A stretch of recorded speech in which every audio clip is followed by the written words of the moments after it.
ये वनवासी कल्याण कुंभ में, जनजाति कल्याण कुंभ में लाखों की संख्या में लोग हैं।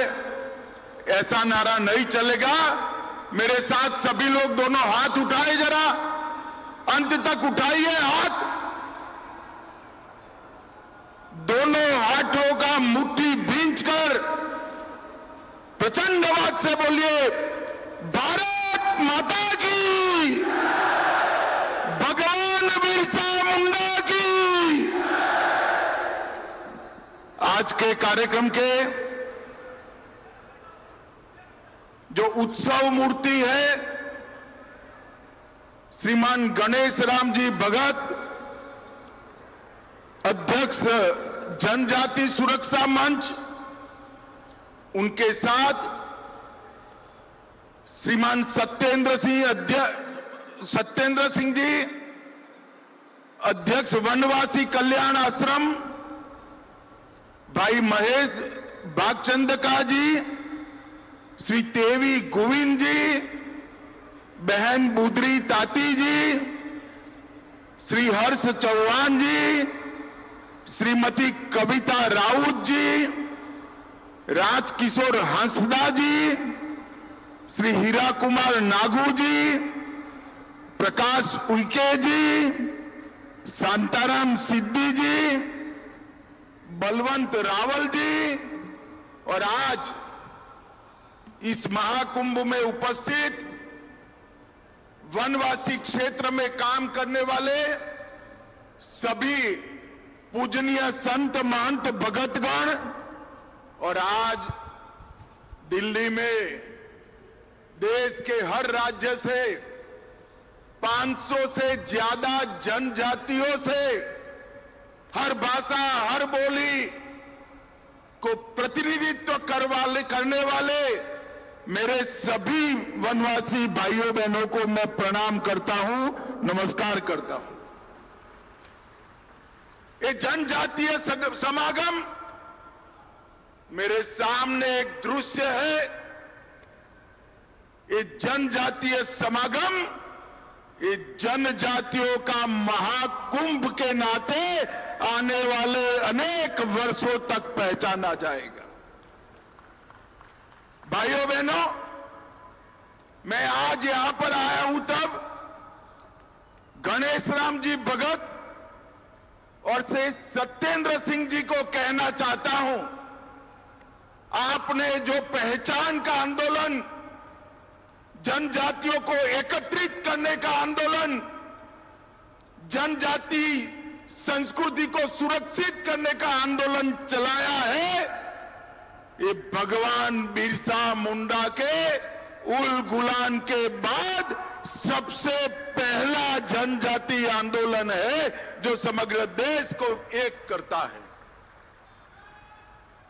आज यहां पर देश के सुदूर अंचलों से पारंपरिक वेशभूषा में अपने अपने वाद्य यंत्रों के साथ, अपनी संस्कृति के गीत के गानों के साथ जब आप आए हैं, मैं निश्चित रूप से कहता हूं, मैंने तो कभी जीवन में भगवान बिरसा मुंडा को नहीं देखा है, परंतु आज मेरे सामने भगवान बिरसा मुंडा साक्षात उपस्थित हुए हैं। मैं आप सभी को प्रणाम करता हूं। और ये वर्ष भगवान बिरसा मुंडा के 150वीं जयंती का वर्ष है, और आज सिद्धू कान्हो, बाबा तिलका मांझी, वीरांगना रानी दुर्गावती, शहीद वीर नारायण सिंह, जननायक टाटिया भील, कोमाराम भील, गोविंद गुरु और मणिपुर नागालैंड की रानी मां के सभी वंशज आज यहां उपस्थित हैं। मैं आप सभी को प्रणाम करता हूं। मित्रों, मध्य प्रदेश और गुजरात के भील और मुंडा, छत्तीसगढ़ के गोंड कोलाम, झारखंड ओडिशा से संथाल उरांव, उत्तर पूर्व से बोडो, कार्बी, डिमासा, खासी, गारो, चकमा और आंध्र प्रदेश के चेंचू तक के सभी भाइयों बहनों का मैं हृदय पूर्वक स्वागत करता हूं। मैं आज इस बात को भी स्वीकार करता हूं, जब गणेश राम जी और सत्येंद्र सिंह जी मुझे निमंत्रण देने के लिए आए, कोई कठिनाई थी ये तिथि को लेकर। मैं मन में सोच रहा था जाऊं न जाऊं, मगर आज मैं यहां आया हूं। मैं दोनों संगठनों को बहुत बहुत आभार व्यक्त करना चाहता हूं कि मेरे जीवन में ये अद्भुत दृश्य देखने का आपने मुझे अवसर दिया है। मित्रों, आज जिस दिन हम मिल रहे हैं वो वर्ष भगवान बिरसा मुंडा की 150वीं जयंती का वर्ष है। उल गुलान आंदोलन, जिसने अंग्रेजों को जमीन बताने का काम किया था, उस वक्त कोई संचार की सुविधा न होने के बावजूद झारखंड से लेकर गुजरात तक और पूरे भारत में जनजातियों को यही हमारा देश है, हमारा धर्म ही सच्चा धर्म है और हमारे जंगल पर किसी का कब्जा नहीं हो सकता। ये संदेश भगवान बिरसा मुंडा ने पहुंचाया था। ये जो जल है, जंगल है, पहाड़ी है, ये हमारे वनवासियों भाइयों के लिए आस्था का केंद्र है, आजीविका का साधन भी है और उनकी अस्मिता और संस्कृति का संरक्षण करने वाला अभेद किला भी। और आज सबसे बड़ा सस्टेनेबल मॉडल दुनिया में कोई है तो हमारी जनजातियों ने बनाया हुआ मॉडल है और हम इसकी सुरक्षा के लिए हम आगे आए हैं। सभी जनजातियों ने कोई लिखित नियम के बगैर विविधता में एकता और एकता में विविधता, इसके मंत्र को चरितार्थ करने का काम किया है। भाइयों बहनों, मैं यहां आया हूं तब आपको ये बताने आया हूं कि हमारे संविधान निर्माताओं ने हर व्यक्ति को अपने मूल धर्म में स्वमान के साथ जीने का अधिकार दिया है। लोभ, लालच, जबरन कोई किसी का धर्म परिवर्तन नहीं कराने से। और मैं मानता हूं आज जो वनवासी कुंभ यहां पर है, वो अगर ठान कर जाता है हमारा जो भी धर्म है, वनवासी अनेक प्रकार की आस्थाओं से अपना जीवन यापन करते और उसी आस्थाओं से प्रकृति की पूजा करते हैं।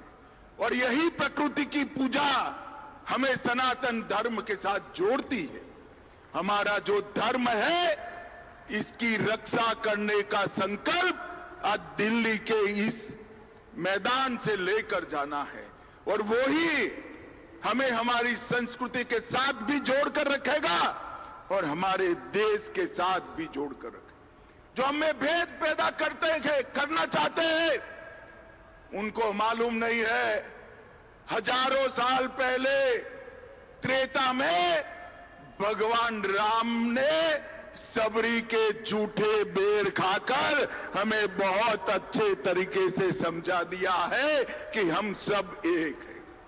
उनको मालूम नहीं है कि निषाद राज को जब छोटी सी मदद करी, स्वयं प्रभु श्री राम ने निषाद राज के गंगा जी के पानी से पैर धोकर वनवासियों का सम्मान करने का काम किया था, जनजातियों का सम्मान कर। ये जो भेद पैदा कर रहे हैं, इनको आज का ये हमारा सम्मेलन और लाखों की संख्या में उपस्थित जनजातियां, ये उनके लिए एक बहुत बड़ा संदेश।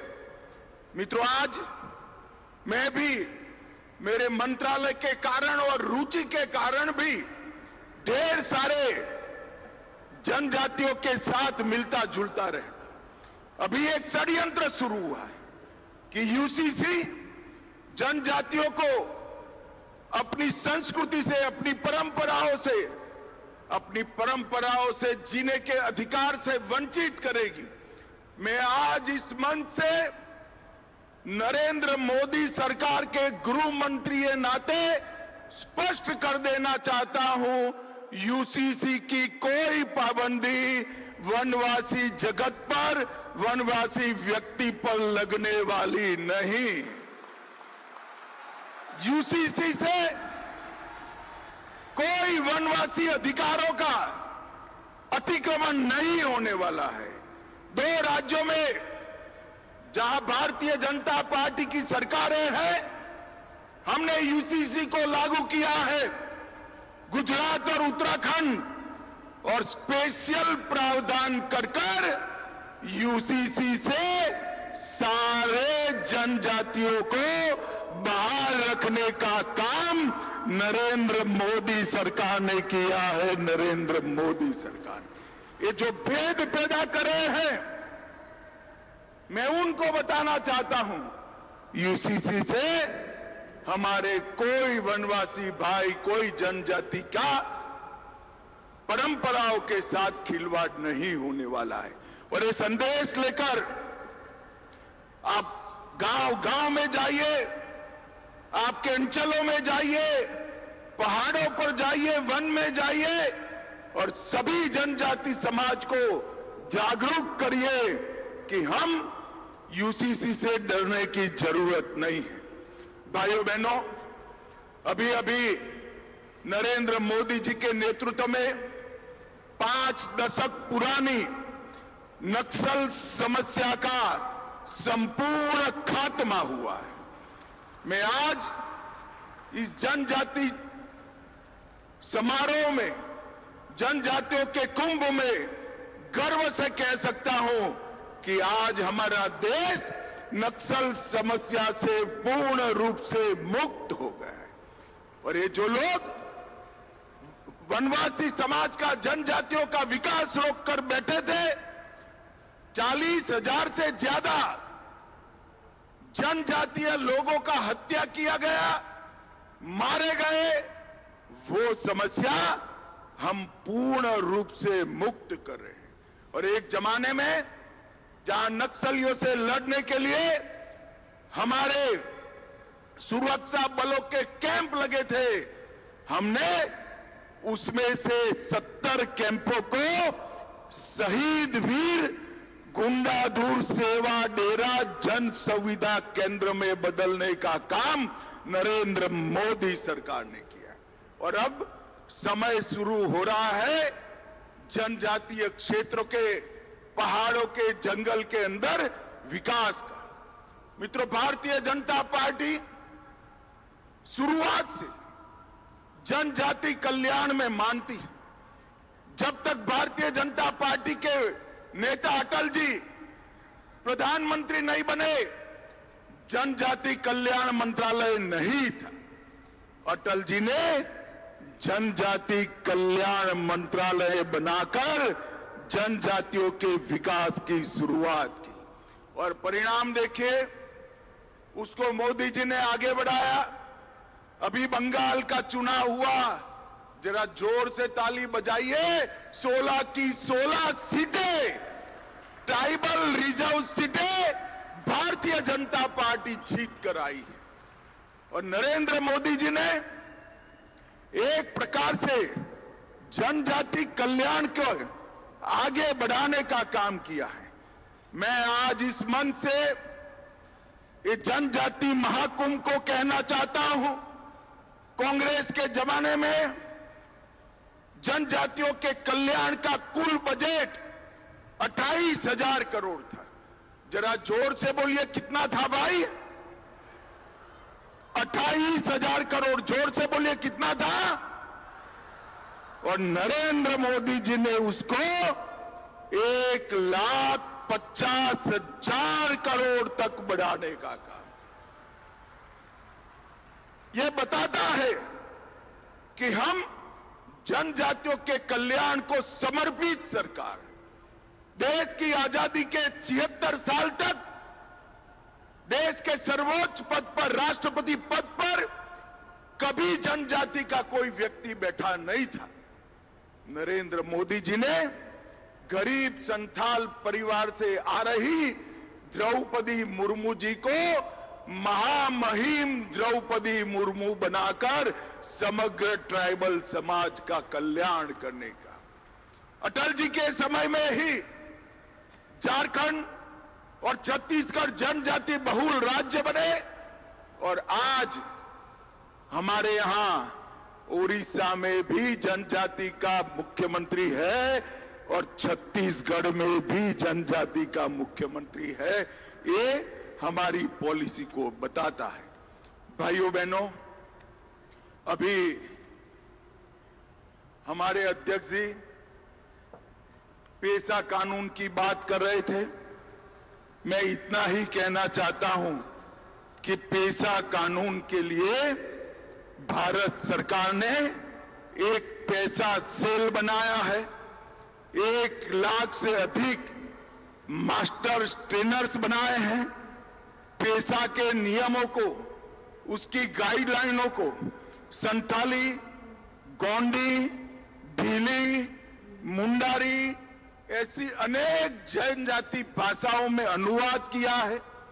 पेशा ग्राम पंचायत विकास योजना पोर्टल बनाकर इसकी रियल टाइम मॉनिटरिंग करने का काम हमारे भारतीय जनता पार्टी की सरकार ने किया है। और मैं आज निसंकोच कह सकता हूं कि मध्य प्रदेश का पेशा कानून का मॉडल एक आइडियल मॉडल है और भारतीय जनता पार्टी की सभी सरकारें इसको आगे बढ़ाने का काम कर रही है। भाइयों बहनों, विकास के लिए अनेक बड़ी योजनाएं, 722 Eklavya model school, PM Jan Dhan योजना के तहत अति पिछड़े कमजोर जनजाति समूहों के लिए पीएम जन घर और इसके साथ हर जनजाति परिवार के लिए रहने का मकान, मकान में बिजली, नल से जल, 5 किलो मुफ्त अनाज और 5 लाख तक का हर महीने प्रति व्यक्ति प्रति माह खाने का राशन देने का काम हमारे नेता नरेंद्र मोदी जी ने किया है। मित्रों, ये आज आपका जो आंदोलन है, आपका जो ये पुरुषार्थ, ये इस समय का उल गुलान है। यही आंदोलन आने वाले दिनों में हमें बचाकर भी रखेगा, हमारी धरती से भी जोड़कर रखेगा, हमारी संस्कृति से भी जोड़कर रखेगा, हमारे धर्म को भी जोड़कर रखेगा। और यही आंदोलन पूरे देश को मजबूत करने के लिए एक बहुत बड़ी नींव डालने का आज काम कर रहा है। इसलिए मैं आज यहां पर दोनों संगठनों को, जनजाति सुरक्षा मंच और वनवासी कल्याण आश्रम, दोनों की बुरी बुरी प्रशंसा करना चाहता हूं कि आपने आंदोलन से भारत को मजबूत करने का काम किया है। वनवासी कल्याण परिषद ने, मैं तो गुजरात से आता हूं, मुझे मालूम है, अनेक दूर सुदूर के क्षेत्रों में सेवा का यज्ञ मूक सेवक की तरह चालू रखा है। ठक्कर बापा से प्रेरणा लेकर और बाला साहब देशपांडे जी के साथ इसकी स्थापना का काम 1952 में किया और तू और मैं एक रक्त है इस सूत्र के साथ देश को मजबूत करने का एक आंदोलन का आगाज किया। आज इसी का परिणाम है वनवासी कल्याण आश्रम और जनजाति सुरक्षा मंच दोनों के तत्वाधान में एक विशाल कुंभ मैं यहां देख रहा हूं और मुझे पूरा विश्वास है हमारी संस्कृति, हमारी भूमि, हमारी धर्म को सुरक्षित करने के लिए ये महाकुंभ बहुत बड़ा काम करेगा हम भ्रांतियों से बचे, भेदभाव करने वालों को पहचाने और एकमुश्त एकजुट होकर 2047 में विकसित भारत, समृद्ध भारत बनाने की दिशा में हम आगे बढ़े। मैं फिर से एक बार सभी आयोजकों को बहुत बहुत साधुवाद देता हूं और मेरे साथ बड़े जोर से बोलेगा, भगवान बिरसा मुंडा की, भारत माता की, वंदे वंदे वंदे। आप सभी का धन्यवाद।